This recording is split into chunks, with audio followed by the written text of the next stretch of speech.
All right, so syncopation. Syncopation, what is syncopation? In a nutshell, I always explain or teach syncopation as simply emphasizing the and of a beat, or moving on the upbeat as opposed to moving on the downbeat. This can be tricky oftentimes because the drive or the want to land on the beat is so strong that it requires, in many cases, just a little patience, like just waiting for the beat that you're syncopating to hit and then moving, all right? So syncopation happens a lot in reggae, happens a lot in popular music in general. A lot of Bob Marley's guitar lines are syncopated.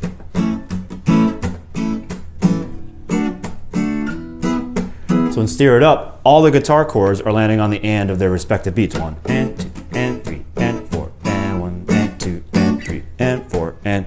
So there's a really strong example of just constantly moving on the and. Where does it happen in our song? Well, it happens in the verses and in the choruses. So first I'll play the chord progression without any syncopation. So you'll be able to recognize it and you'll know it is what it is, but there'll be something maybe slightly askew or missing.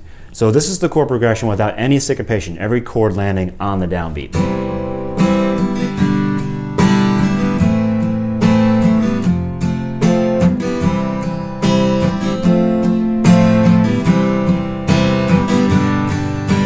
Right? So you get the song there. No woman, no cry. No woman, no cry.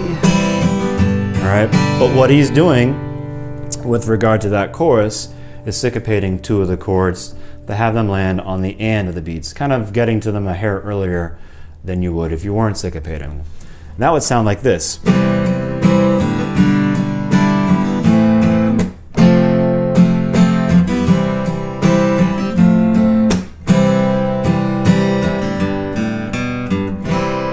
Right?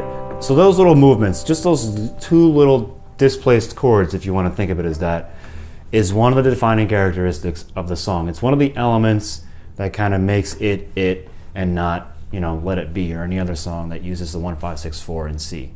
So aside from that nice little detail, that nice little differentiator of the syncopation, we also have this really cool bass line that occurs at the end of the chorus on the authentic cadence that we talked about. Right? So not only are we getting from G back to C, from the 5 to the 1, we're doing it by way of this bass line. Right? And it's really subtle, and maybe it's something you notice, maybe it's something you don't, but it's one of the things that makes No Woman, No Cry, No Woman, No Cry. So once again, in the context of the chorus, we're going to hear the bass line. No woman, no cry.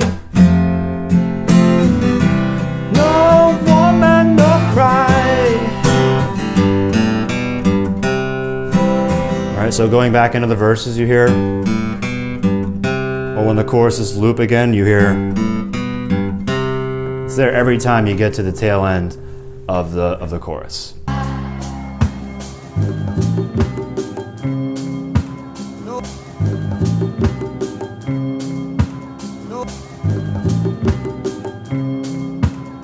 So the third element we spoke about is another melodic element. We have one rhythmic motive and we have one melodic motive. There's one more melodic motive that keeps happening every verse in the organ part that sounds like this. You hear that in almost all the verses, and it's a really cool line that keeps showing up over and over again that helps define the song for what it is. When we used to sit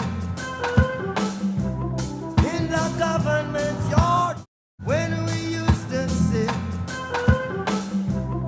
in the government yard. So aside from that motive being present, he also couples that motive with a variation, because in the very last verse, you take that line and move it up an octave, and it's essentially still the same thing, we just variated it. So it's another kind of expansion of the idea we talked about earlier of repetition and variation. When we used to sit in the government yard in Trenchtown, and then Georgia.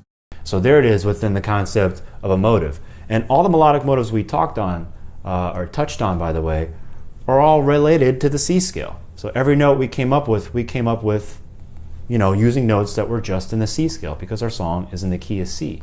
So when you know what key your song is in, you know where your lines can come from, where your melodies can come from, and what chords you're going to see.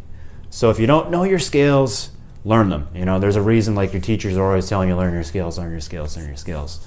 And all this 1, 5, 6, 4 talk and knowing what chords are present, basically everything in harmony is gonna boil down to a chord scale.